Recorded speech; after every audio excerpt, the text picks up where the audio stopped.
kita tarik ke satu kota di masa Nabi. Bagaimana Nabi mendidik satu kota menjadi penghuni surga. Yang bahkan turun ayat menjamin mereka dengan semua kemuliaannya. Saya tanya sebentar ya. Bapak Ibu sekalian, Nabi itu hijrahnya dari Mekah kemana? Madinah. Bukan. Nabi tidak hijrah dari Mekah ke Madinah. Hijrahnya Nabi itu dari Mekah ke Yathrib. Dan kenapa yang dipilih Yathrib? Padahal di sampingnya ada Taif yang sudah maju.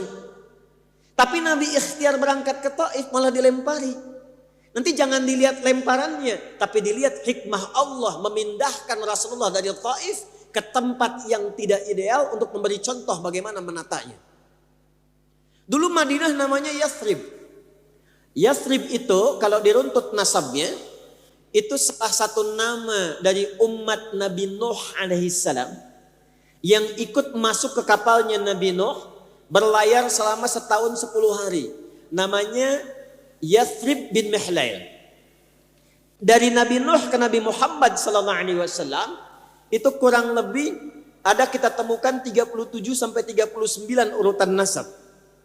Nabi Muhammad SAW bin Abdullah bin Abdul Muttalib bin Hashim bin Abdul Manaf bin Qusay bin Murrah bin Kilab bin Ka'ab bin Ghalib bin Fihr bin Malik bin Nadar bin Kinanah bin Khuzaimah bin Mudrikah bin Ilyas bin Nizar bin Mudar bin Ma'ad bin Adnan bin Adri bin Muqawwam bin Nahur bin Tarikh bin Ya'rub bin Yasjub bin Nabit bin Ismail alaihi salam bin Ibrahim alaihi salam bin Azar atau bin Nahur bin Abir bin Kinan bin Arfakhshad bin Sam bin Nuh alaihi salam. Coba ulangi. Nah, di masa Nabi Nuh terjadi banjir besar karena umatnya memberontak Nabi, menantang azab, diturunkan, maka masuk semua ke kapal. Di antara yang ikut itu ada namanya Yathrib bin Mihlail. Ketika banjirnya reda, kemudian mulai menyebar umatnya Nabi Nuh alaihissalam. Yang Yathrib ini menyebar, datanglah ke satu tempat, jaraknya kurang lebih 400 km dari kota Mekah Al-Mukarramah. Maka siapa yang duluan ada ke tempat itu, dinamailah dengan nama orangnya. Maka tempat itu disebut dengan Yathrib namanya. Jadi saya ingin katakan, Yathrib ini sudah lama, 37 generasi sebelum kelahiran Nabi, sudah ada tempatnya, sudah ada kemudian penduduk awalnya. Secara singkat, sebelum kedatangan Nabi, tempatnya bukan kota, Pak. Tidak ideal, Bu. Maaf, pasarnya rusak. Yang menguasai Yahudi, harga suka-suka, kecurangan paling banyak, sampai viral. Dulu sudah ada viral. Cuman belum ada like, share, and comment. Komen sudah ada, subscribe yang tidak ada. Yang komen banyak. Sampai nanti akan ada turun satu ayat dalam Al-Quran dan nanti kita akan bahas itu insya Allah. Jadi pasarnya rusak. Yang kedua, sosial tinggi. Pertengkaran itu banyak. Ada dua suku besar, namanya Aus dengan Khazraj. Itu kalau ada di Aus yang luka, di Khazraj mesti luka. Kalau ada yang meninggal, satu suku lain mesti ada yang tewas. Jalanan tak tertata. Sosial konflik tinggi. Anda bayangkan, Nabi Muhammad SAW diperintahkan oleh Allah hijrahnya ke tempat yang belum ideal. Untuk memberi contoh nanti di masa datang, dan nanti kurikulumnya oleh Imam Muslim ditempatkan dalam kitab sahih beliau dengan nama Kitabul Imarah, bab tentang tata kota. Itu sebabnya kenapa dipilih Yathrib, supaya nanti punya kurikulum kalau ingin menata kota yang tidak ideal, ekonominya belum tumbuh, konflik sosialnya tinggi, politiknya tidak dinamis, maka bagaimana menyusun ini supaya tenang, bagus dan makmur? Lihat apa yang dicontohkan Nabi dalam kurikulum ini. Bapak dan Ibu sekalian, apa yang pertama Nabi lakukan saat diperintahkan oleh Allah berangkat ke Yathrib itu? Maka beliau mengumpulkan teman-teman terbaiknya. Dan itu menariknya, Itu di semua bidang profesional semua. Dan semua lengkap. Orang-orangnya adalah orang terbaik untuk menata satu tempat menjadi suasana yang berkah dan makmur. Contoh, di bidang ekonomi ada Abu Bakar As-Siddiq, ada Utsman bin Affan, ada Abdurrahman bin Auf. Kenal Abu Bakar As-Siddiq? Ayo bilang kenal, saya pulang. Kenal di mana? Orang Sukabumi warganya Pak Wali kenal Abu Bakar tuh. Bidang ekonomi. Makanya nanti ketika berangkat, itu satu di antara mereka seperti Abdurrahman bin Auf, nanti kita akan belajar. Dari mulai modal pakaian saja, cuman dalam waktu yang singkat jadi orang paling kaya yang berada di kota Madinah kelak. Kita nanti akan belajar hukumnya. Umar bin Khattab, Khalid bin Walid yang kelak kemudian, Abu Ubaidah bin Al-Jarrah di bidang militer. Ada yang pakar di bidang Kamtibmas, memahami mitigasi struktur sosial masyarakatnya. Ada yang pakar di bidang militer tentang pertahanan dan ketahanan. Diplomat, ada Amr bin As radhiyallahu ta'ala anhu. Nanti Amr ini yang kelak sepeninggal Nabi akan melakukan ekspedisi ke Afrika Utara. Beliau cuma jalan dengan satu rombongan plus tukang cukurnya Nabi sallallahu alaihi wasallam. Mulainya dari Mesir ke Libya, Tunisia, Aljazair, Maroko sampai nyebrang kemudian ke Syam. Yang dilewati tadi Afrika Utara kelak menjadi provinsi di masa emas Islam. Provinsi, gubernurnya namanya Musa bin Nusair, panglimanya namanya Tariq bin Ziyad. Inilah yang membuka Andalusia, Iberia, Spanyol dan Portugal sekarang punya peradaban 7 abad, 700 tahun. Cuman satu orang. Sa'ad bin Abi Waqqas ikut ekspedisi ke timur jauh ke Cina. Mampir di Baros, 400 km dari kota Medan. Cuman mampir, Nusantara jadi maju dan muslim. Semua tempat yang dilalui hebat semua. Maka yang pertama yang mesti dilakukan apa? Seorang figur yang ingin menata kotaknya, dia mesti memilih tim terbaik yang pakar dan profesional di bidangnya. Dan kemudian bersinergi. Maka setelah kompak tim ini dikenal dengan tim As-Sabiqun Al-Awwalun. Ada yang menyebut dalam sejarah tim 8, ada yang menyebut tim 9. Karena Sayyidah Khadijah wafat mendahului. Radhiyallahu ta'ala anha. Berangkat, Nabi dibimbing oleh Allah melakukan 3 hal saja. 3 ini yang coba kita akan turunkan insya Allah. Pertama, saat datang ke Yathrib itu, yang beliau lakukan dibimbing oleh Allah subhanahu wa ta'ala, akha baina ahla Yathrib wa khasatal muhajirin wal ansar. Beliau persaudarakan dulu semua penduduk Yathrib. Jadikan saudara. Sebab kalau sudah jadi saudara, itu pasti ada rasa saling menyayangi. Dan itu tidak pandang orang, tak pandang wajah, tak pandang kedudukan. Siapapun yang ada di Yathrib semua persaudarakan. Baik itu pribumi ataupun pendatang. Masya Allah. Jadi yang tadinya ada konflik Aus dengan Khazraj dipanggil oleh Nabi. Mau sampai kapan konflik begini? Kalau konflik apakah kotanya akan maju? Bukankah kita menginginkan kehidupan yang tentram? Kenapa enggak saling sinergi, saling berbagi? Semua berpikir akhirnya berdamai setelah 600 tahun. Nanti persaudarakan. Gimana konsepnya? Misal, perhatikan indahnya Nabi ketika mempersaudarakan. Tidak pernah Nabi mempersaudarakan kecuali kedua yang dipasangkan itu saling melengkapi. Contoh, yang kekurangan dipasangkan dengan yang berlebih. Yang butuh minuman disampaikan dengan yang punya kelebihan. Yang butuh pakaian ditemankan dengan orang pakaian. Sekarang bikin aplikasi, jangan bentuk donasi. Masukkan ke situ, basnasnya klik ke situ, begitu zakat infaknya masuk, tebarkan keadaannya, lalu munculkan. Siapa si fulan, warga di Sukaraja butuh rice cooker, datang. Karena pakai aplikasi, klik kirimkan, nyampe. Jadi kita nggak pusing dengan data kemiskinan. Si fulan rumahnya hancur kena gempa, munculkan di aplikasi, saudara-saudariku, mari kita bangun rumah si fulan. Jumat kita ketemu. Semangat, semangat. Datang 24 jam selesai rumahnya. Ini karena nggak saling kenal, nggak saling mengetahui. Bahkan yang paling menarik, jamaah ke masjid pun nggak tahu siapa yang datang di sampingnya. Nah sekarang kalau kita ingin maju, kotanya ingin berkembang, dan nuansanya nuansa surgawi, yang pertama dilakukan persaudarakan keseluruhannya. Yang bertikai-bertikai mitigasi undang. Mau sampai kapan seperti itu? Gimana kalau dipersaudarakan? Bersatu, bikin program sama-sama, kompak, bagiannya dibagi-bagi. Demi Allah saya katakan, ketika semuanya merasakan bahwa temannya, tetangganya, kerabatnya sama-sama saudara, maka semua tertata dengan sangat indah. Maka berlakulah hadis kata Nabi, perhatikan baik-baik kalimatnya, al-muslimu atau al-mu'minu lil mu'mini kal bunyani yashuddu ba'dahu ba'dha. Sekarang mana hadis itu di tengah-tengah kita?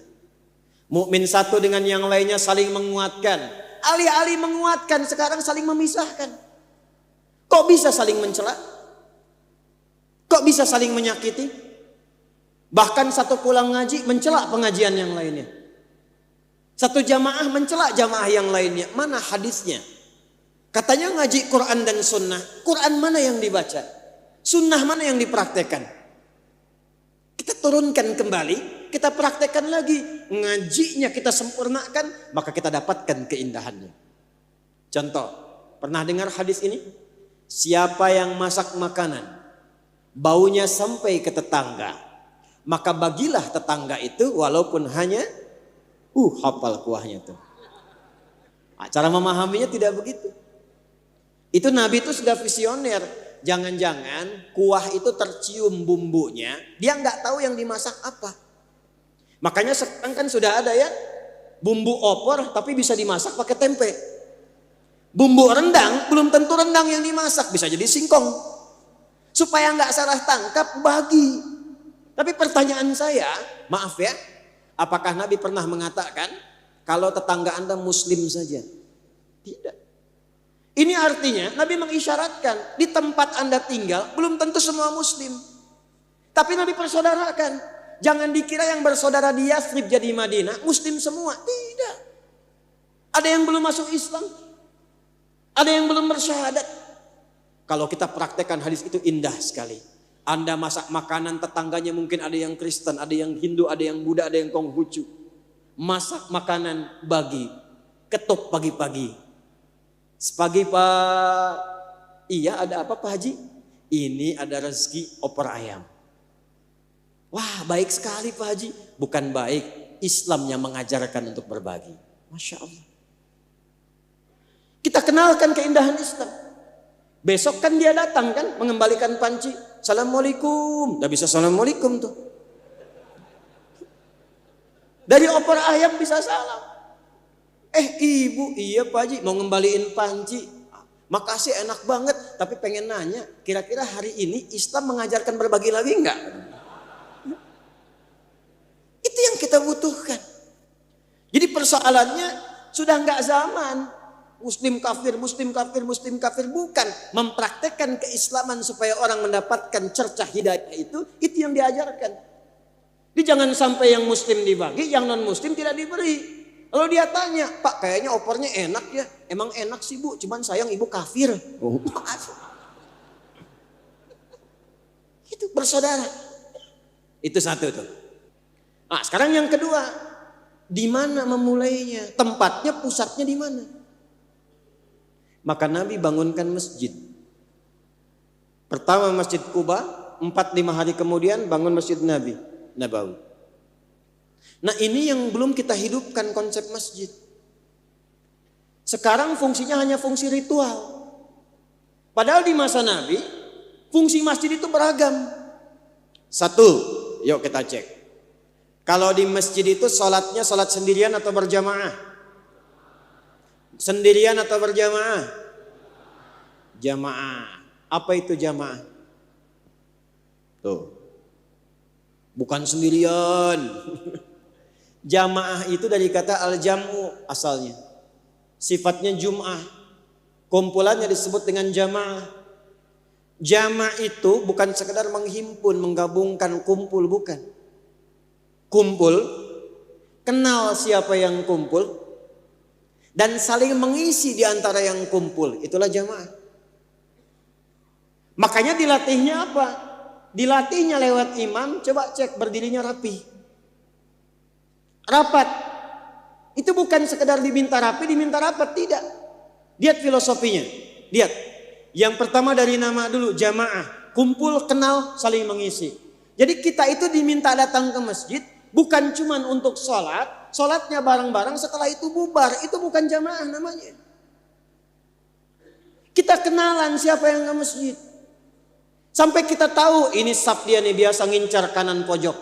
Yang ini kiri pojok. Yang ini depan tengah. Sampai ngerti. Nabi tidak pernah beliau ada di masjid kecuali tahu siapa yang sholat di masjid.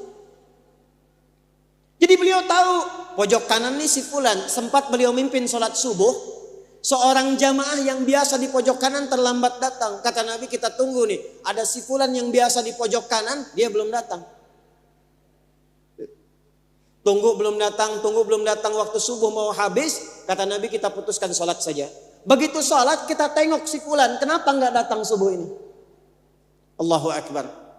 Rumahnya ternyata cukup jauh juga. Sampai di rumah, ketemu istrinya cerita, ya Rasulullah, suamiku meninggal. Jadi nggak sempat ikut sholat di masjid bersama Anda. Kata Nabi, adakah yang aneh dari dia sebelum meninggal? Kata istrinya, tidak ya Rasulullah, kecuali ada sesuatu saja.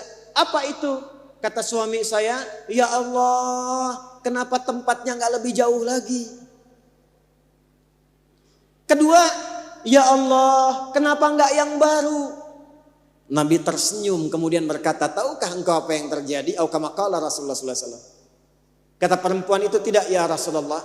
Sungguh ia ditampakkan menjelang wafatnya pahala-pahala dari hasil amal solehnya saat ia mulai menjadi ahli masjid.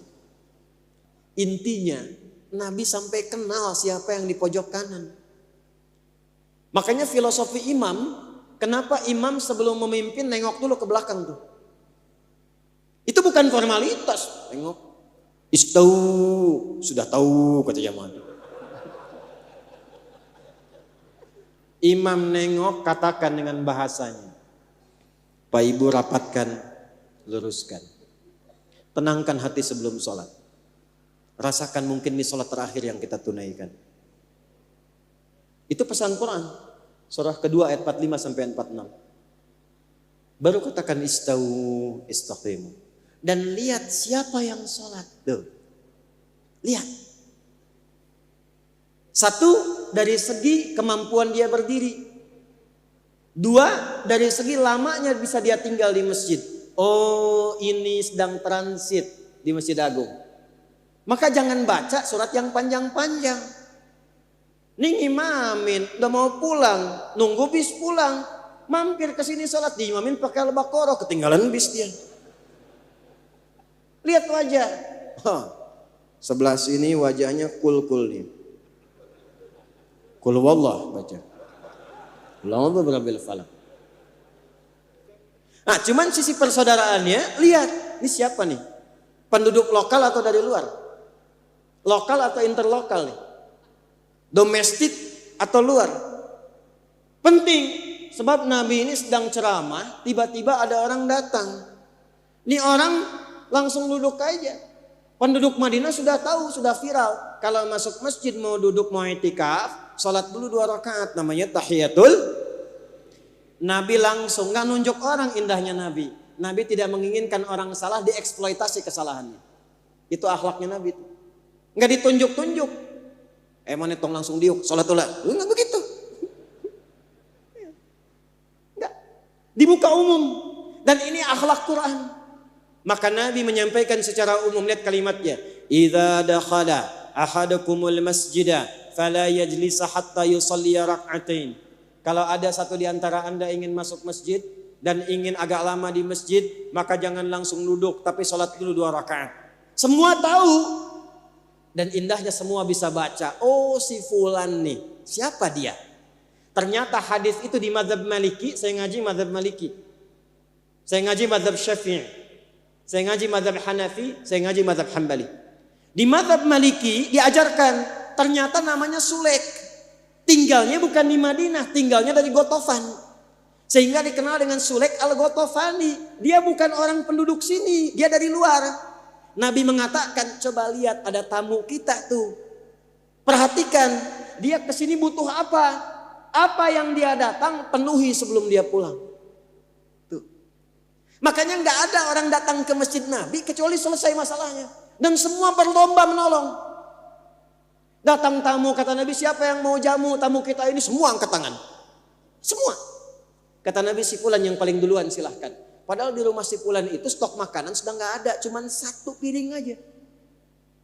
Itu hebatnya ke rumah. Mah, ada tamu nih. Dan istri udah paham, tarbiyah nyampe rumah. Nah ya, kang bet anak tamu kabumi kan tas terang tuh ayah tuangan di dia. Nggak ada tuh kalimat itu. Alhamdulillah, pahala nih pak. Biar mamah tidurkan dulu anak-anak. Istrinya menidurkan anaknya, nyiapkan makanan di dapur, lampunya dimatikan, suaminya ngajak tamunya. Maaf nih sedikit penghematan, kita makannya tanpa cahaya. Yang tuan rumah pura-pura bunyikan piringnya, tak tik tuk, tamunya makan dengan lahap. Esoknya saat sholat subuh, Nabi memuji beliau dan menyampaikan turunnya Quran. Surah 59 ayat 9 sampai 10 itu. Wa yu'thiruna ala anfusihim walau kana bihim khasasah. Masya Allah. Dia bahkan mengistimewakan orang yang datang sebagai tamu sekalipun dia butuh dengan itu. Dapat jaminan kemuliaan langsung dari Quran. Begitulah cara melihatnya. Lihat, kenali. Nah nanti prakteknya bagaimana Pak? Ini yang saya sampaikan di beberapa tempat. Maaf, yang ke masjid ini kan profesinya beda-beda. Ada yang dokter di sini, dokter. Ada yang pedagang, banyak. Pedagang, pebisnis, yang dokter, yang macam-macam. Apakah semua warga bisa ke rumah sakit? Belum tentu. Nanti di masjid difasilitasi program pekan pertama Jumat. Pak Wali Kota telah membentuk aplikasi mendata dokter-dokter di Sukabumi. Masjid A, Masjid B, Masjid C. Yang nggak bisa ke rumah sakit datang ke masjid itu ya. Dokternya sudah siap. Itulah jamaah. Yang cari peluang kerja ini. Ada bagian kelas bisnis nih, pengusaha-pengusaha akan ngasih edukasi. Ada lapangan pekerjaan. Silahkan datang ke Masjid A, Masjid B, Masjid C. Begitu caranya. Jadi lingkungan hidup. Saling mengenal. 2. Yang ketiga, ini bagian terakhir. Nabi membuat kesepakatan secara tertulis yang keseluruhannya komitmen ditaati yang kelak dikenal dengan nama Piagam Madinah. Dan itu adalah embrio lahirnya Piagam Jakarta yang kelak menginspirasi lahirnya Pancasila dan Undang-Undang Dasar 1945. Jadi kita ini bukan negara agama di Indonesia, tapi spirit kebangsaannya dengan spirit agama. Bapak Ibu sekalian duduk semua. Disampaikan aturannya. Madinah, Yathrib menjadi tatanan kota. Yathrib akan menjadi kota yang menenteramkan. Yathrib akan menjadi kota berperadaban, kota yang menginspirasi. Dalam bahasa Arab, kota yang menginspirasi, membentuk peradaban yang memberikan cahaya disebut dengan Madinah Al-Munawwarah. Al-Madinah Al-Munawwarah. Maka sejak saat itu berubahlah namanya dari Yathrib menjadi Al-Madinah Al-Munawwarah.